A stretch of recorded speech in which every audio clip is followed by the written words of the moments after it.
Hi friends, ನನ್ನ ಚಾನಲ್ಗೆ ಸ್ವಾಗತ. ನೀವಿನ್ನೂ ನಮ್ಮ ಚಾನಲ್ಗೆ ಸಬ್ಸ್ಕ್ರೈಬ್ ಆಗಿಲ್ಲ ಅಂದರೆ ದಯವಿಟ್ಟು ಈಗಲೇ ಸಬ್ಸ್ಕ್ರೈಬ್ ಆಗಿ ನಮ್ಮ ಚಾನಲ್ಗೆ ಸಪೋರ್ಟ್ ಮಾಡಿ ಫ್ರೆಂಡ್ಸ್. ಹಾಗೆ ಈ ಸೀರಿಯಲ್ ನಿಮ್ಗೆ ಇಷ್ಟ ಇದ್ದರೆ ಒಂದು ಲೈಕ್ ಕೊಡಿ. ಇಲ್ಲಿ ವೇದ ಮತ್ತು ವಿಕ್ರಮ್ ಮಾತಾಡ್ತಾ ಇದ್ದಾರೆ.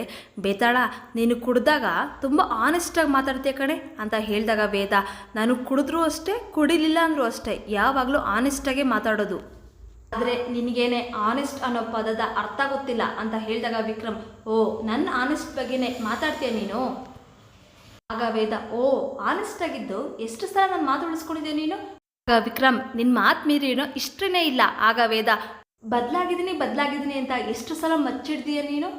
ನೀನಂತೂ ಬದಲಾಗಲ್ಲ, ಬದಲಾಗೋವರೆಗೂ ನನಗೆ ಇಷ್ಟ ಆಗೋದಿಲ್ಲ ಅಂತ ಹೇಳಿದಾಗ ವಿಕ್ರಮ್, ನಾನು ಬದಲಾದರೆ ನಿನಗೆ ಇಷ್ಟ ಆಗುತ್ತಾ ಅಂತ ಹೇಳಿದಾಗ ವೇದ, ವಿಕ್ರಮ್ ಕಣ್ಣಲ್ಲೇ ಕಣ್ಣಿಟ್ಟು ನೋಡ್ತಾಳೆ. ಇಲ್ಲಿಗೆ ಈ ಸಂಚಿಕೆ ಮುಕ್ತಾಯಗೊಳ್ಳುತ್ತೆ. ದಯವಿಟ್ಟು ನಿಮ್ಮ ಮನಸ್ಸುಗಳನ್ನು ಕಮೆಂಟ್ ಮಾಡಿ. Thank you.